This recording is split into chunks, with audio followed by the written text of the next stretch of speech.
What's up, guys? Hey, how's it going? How you guys doing? I'm Rich TV Live. Hydrated this weekend. Have you guys ever heard of Rich TV Live? You guys have been on my show. Where's Emma? Oh, Emma's at the booth. Yeah. Where's your booth? 641. 641. Okay, I'm gonna go take a look. Rich TV Live. You guys have been on my show. I'm a YouTuber. Okay. You guys have been on my show a few times. I've interviewed Emma a couple times. Keep up the good work. I'm gonna go take a look at Emma and nice looking booth here, guys. Enjoy live. Thanks. Cheers. Stage.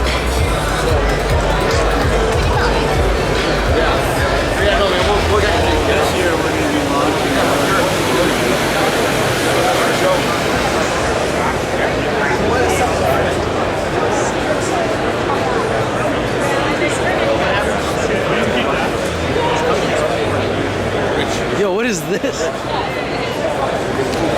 Oh, this is Aurora? This is Aurora? Wow, nice booth. Crazy. There she is. Who? Perfect.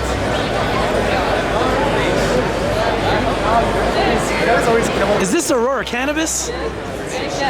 Nice. Nice. Aurora Drift. What's up, brother?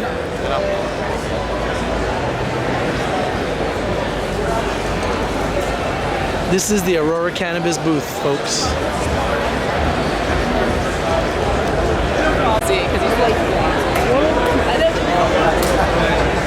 Moves too smooth. Drag by the right breeze comes in.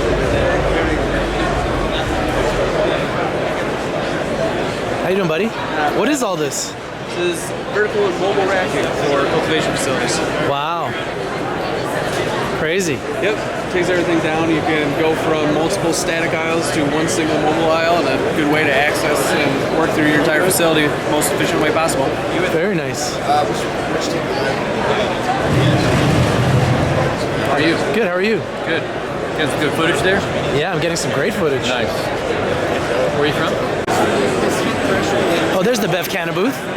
Yo, you want to record this? These guys, Here, do me this. Record this. Record me. Record me. I'm going to go over to Bev Canna right you're now. gonna have an interview with these guys later. Perfect. Perfect. Interview me? Hey, guys. Hey, guys, what's up? This is Rich from RICHTV Live at the Lift conference. Follow me.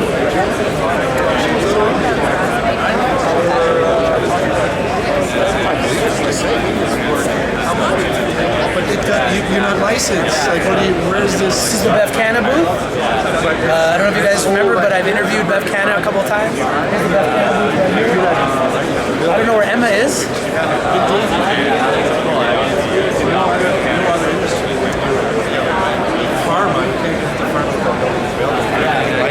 No, I know. And back, Common practice. back in the day, they did all the extraction and stuff. Like, they was just like,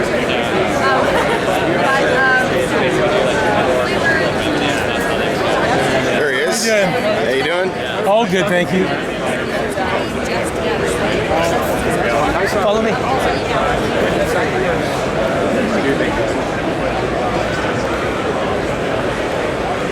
This is another public company. This is Next Leaf Solutions. Oils is the symbol right here. Oils is the symbol. Next Leaf Solutions. They also work very closely with Bev Canna. I'm gonna go do some more talks and speak to some people. If we have any interviews or anything lined up, we'll let you guys know.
all about profitability, and there's very few that are actually profitable. I think maybe like 10. I don't know. I mean, it's not really any profit. It's adjusted operating income they're using, so it's not like really cash flow positive yet, but we're still in such a huge. You know, I use the example of Gary Vaynerchuk. Gary Vaynerchuk, big social media guy, huge cannabis enthusiast. He believes that the cannabis sector is going to be bigger than the tech sector. But he's saying that he was one of the biggest investors and did really well in the tech sector. And he said that we're going through what is a bubble and it's burst. And coming through this, we are going to find the winners. He believes that the winners haven't even been identified yet. That we may not even be the first company yet. And we're still 5 or 10 years away from really seeing the growth that is going to come. And you're going to see some fail, and you're going to see some succeed. And the biggest successors may not even get identified yet. What do you think about that business system? There is no it's not just one to identify, it's got the market cap and the best financial cap, but there's two after consumers have one recognition just yet to identify what's Pepsi, Medicare, top brands. They figured it out. All you can do right now in Canada is get out strong brands, strong products they enjoy, and then the recognition of market. It's all one thing you're doing, advertising. Great, they get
I apologize.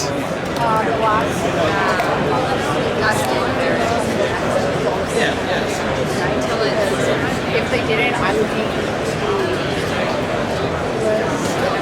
It's going good. Yeah, 12% tax. Can I go back here? Yeah, go for it. Smart idea. I haven't seen that at a trade show. I haven't seen this at Oh, yeah. We've got a few, but this one's definitely going to be a good one for sure.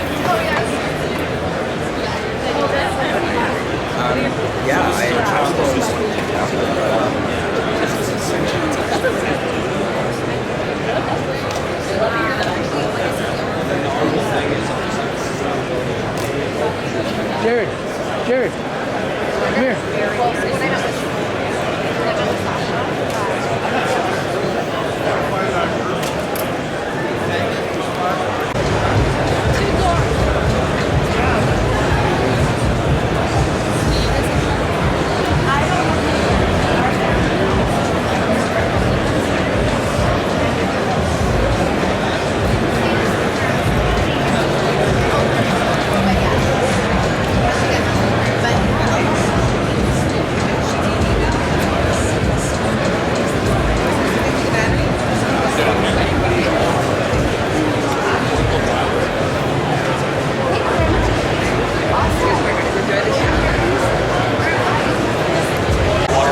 Yeah, so water source is Too soon still. no. Hey, I had drinking Yo, try some of this Bev Canna here. Try one of these samples. I want to know what you think. This is one of our clients. I came down here so you could look out just straight. Yeah. Your refrigeration guy. Thanks for looking us up. Try the samples. What is that? This is our Yeah. brew. So it's our lemon black tea. Lemon black tea? It's going to be a 1-to-1 ratio, 5 milligrams THC, 5 milligrams CBD. Okay. And what you taste right now is non-infused, but it was exactly the same flavor profile that you will get once it is infused. Can I try that one? Sweet. And then I've also got our Anarchist Mountain. So this one's going to be our highest potency with the wildflower peach. It's going to be 10 milligrams. We've also got 2 other flavors. Pretty good. Yeah. This one's like a sparkling water. That one's more like a southern tea. Okay, fantastic. Let's put it on top. Let's try this. What do you think? I like it. I like it. Yeah, yeah. I've interviewed Emma a few times. Awesome. Yeah, I have a YouTube channel called RICHTVLIVE. What's the start? RICHTVLIVE. Okay, cool. I'll Yeah, look so it we up. talk about cannabis stocks and obviously cannabis-infused beverages and everything else that comes with it. So I see Emma's busy here. She probably doesn't recognize me. Because I'm We are at, How are you? How are you? Good to see you.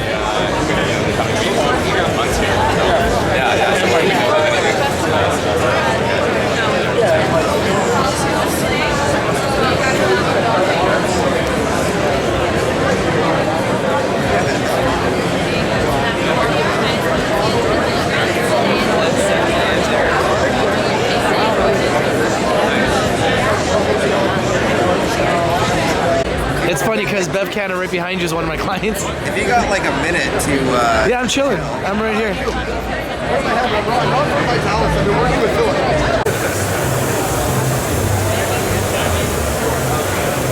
You guys are very needed at a time like this in the cannabis sector. Cannabis sommelier. Round of applause. Woo! Next, Abby Roach. If you do not know Abby Roach, I am so pleasured to say the founder and the CEO of Hot Box Holdings. And while I just met Emma, and I hope I'm allowed to say this, badass. Emma literally had a baby 6 weeks ago. So Emma, come on up here. Emma Andrews, Chief Commercial Officer of Bev Canna. I think the discussion's gonna be really great. I'm just gonna grab my seat at the end. Well, thank you. Okay, you know, before we get into this, I just want to take a second because I don't think I did justice just to give your name and to give your title. And so why don't we just start to my right. Andrew, why don't you tell the group a little bit about kind of what you do? Yeah, I'd love to. Awesome. So I am the cannabis sommelier. I'm the cannabis sommelier because I'm a wine steward who comes from a cannabis background. I thought using wine as a vocabulary to build the connoisseurship that's been so built in wine would be a great bridge to bring a different demographic in. So I teach people how to pair cannabis and wine, cannabis and craft beer, how to cocktail with cannabis, and I host cannabis fine dining events all over North America with incredible chefs and help use cannabis or food as a vehicle to normalize cannabis. Amazing. I love that. How to cocktail with cannabis. I think people are going to want to take that statement and run with it. Abby, I imagine there's a lot that you can talk about. Why don't you tell the group a little bit about what you do and what you're busy with? For sure. So my name is Abby Roach. I've been in the cannabis industry since my entire life.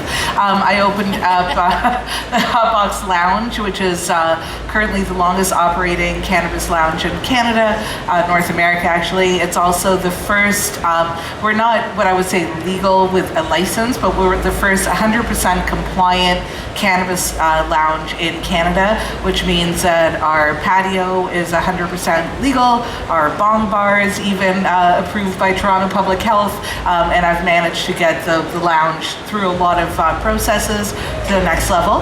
Thank you. Yeah, and I'm also the executive chair of Normal Canada, and I do a lot of advocacy work around. Thank you. Shout out to Normal. They changed the game. It's a big deal. Oh, thank you. So I've spent the last essentially 2 decades of my life fighting for cannabis consumers' rights and legalization, normalization of cannabis. Awesome. And Emma, I guess throw it to you, other than having a baby and staying busy, tell us a little bit about what you're doing at BevCanna. Yeah, other than being a new mama. At BevCanna, I'm the Chief Commercialization Officer, and I jokingly say I have the funnest job at the company because I get to work on everything from product innovation and product creation all the way through to what will be the consumer or consumption experience at the end of the day. My background is actually in natural health. I've been working in the natural products industry for about a decade prior to coming into cannabis. I'm trained as a registered holistic nutritionist and certified in new product development. So it's been really exciting to get to work on legalization 2.0 or the infused product landscape as we get ready for rollout here in Canada. Amazing. So you can see like this incredible panel is also really diverse in this idea of what they've been, I guess, participating with when it comes to what we're going to call social consumption. And I like the distinction between it because there is private consumption, which we already know in our lives and we use in our daily routines with so many products. But social consumption is a much different approach to, I guess, being a cannabis consumer. And so let's just start the topic. I'm actually going to start at the end with you, Emma. What's the state of public consumption today in cannabis, or what's your opinion, I guess, on the state of how we can consume, where we can consume, or what you'd like to see as your innovating product? Yeah, and a bit of a commentary that I'll share is a little bit more focused on beverages and infused beverages because that's the niche or the vertical that I'm working in the most. One of the things that I like to draw the analogy to is compared to flour, there isn't a lot of current consumption happening for beverages unless you're doing a DIY in your kitchen, which is something that I like to do, infuse beverages in my kitchen, but there isn't a widespread, yeah, exactly, like the sommelier type of experiences, but there isn't a widespread consumer packaged goods landscape for infused beverages yet. So social consumption isn't as rampant as social consumption of inhalables or combustible forms of cannabis. So this is kind of the new wave that we're going to start to see. New products in stores, new opportunities for social consumption is going to change the social fabric of who is actually consuming cannabis and seeking out consumption experiences. So there's 2 main demographics that I think are really going to be drawn towards these infused products and seeking out these consumption experiences. A health and wellness consumer, and then also a tastemaker or a connoisseur, as Andrew's kind of alluded to. So I'm sure we'll unpack that a little bit more as we chat through things, but one of the trends that I want to kind of pinpoint for us here is the emergence of this health and wellness consumer that's going to be seeking out cannabis consumption experiences. You know, I love that you brought up this idea that maybe there's multiple types of users, right? Like a new entry user and more of a classic experience user. Abby, to that point, we had an interesting discussion on the purpose of use, right? There's obviously patient advocacy, patient care. I never want us to forget that. I think at the end of the day, we have barely even scratched the surface on what it means to really end suffering. But there is another area that we are consuming with, and there's no shame to that. So can you talk a little bit about your opinion about social consumption and what that really means? So at the Hotbox, we serve an average of about 200 people a day. I would say maybe 10% of them are there as a medical patient, and the rest are there as an adult use. But there's a sense of community that happens around cannabis consumption, and especially lounges. And there's a service that we provide in terms of, we have a lot of people who are parents, can't consume at home, they don't want to consume around their children, they need a place to go. There's a lot of elderly that come and use our space, there's a lot of people who use cannabis for all different reasons. And for example, we have one customer named Justin who's a paraplegic, and he lives in an assisted home, he can't consume at home, it's his medicine, and he gets Wheel-Trans to our place every single day. So not only do we offer him a safe space to take his medicine, but we also really offer him a community and a social outing on a daily basis where he has friends and people to communicate with.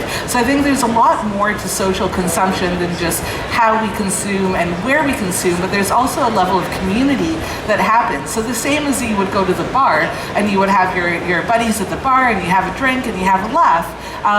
Cannabis consumption lounges and cafes that will be opening, I'm guaranteed, will be providing a very important service to people who need that sense of community and also a safe space to consume that isn't in their home or on the street, which is essentially what's allowed right now.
RICHTVLIVE here with the media today. Yes. Looking to speak to all the companies. Are you guys public? No. And Andia Labs are, right? Yes, we are. Through who? Oh, you're okay. So you're through Aurora. Sweet. Yes, we are an independent testing lab. Okay. I knew you were. Subsidiary of. I knew that name was familiar. Do you guys have any gear that you're giving out today? Yes, we are giving out T-shirts. I'd love to have one. Yeah. What size? Probably a large. Take a look at that T-shirt. Awesome. Thank you so much. No problem. Enjoy the conference. Have a great day. How are you guys doing? How's the show?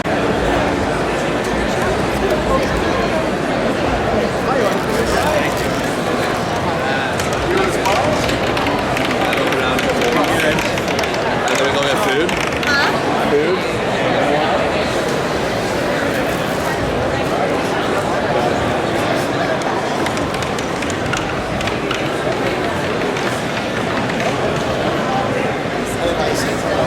Oh my god. Is that right? Raj, want to get a massage? We have real RMTs here.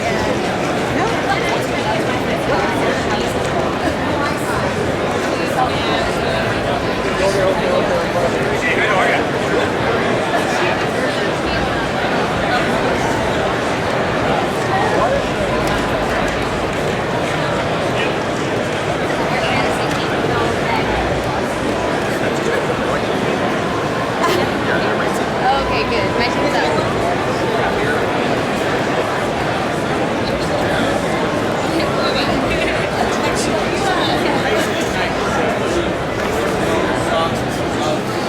How you doing, buddy? That's okay.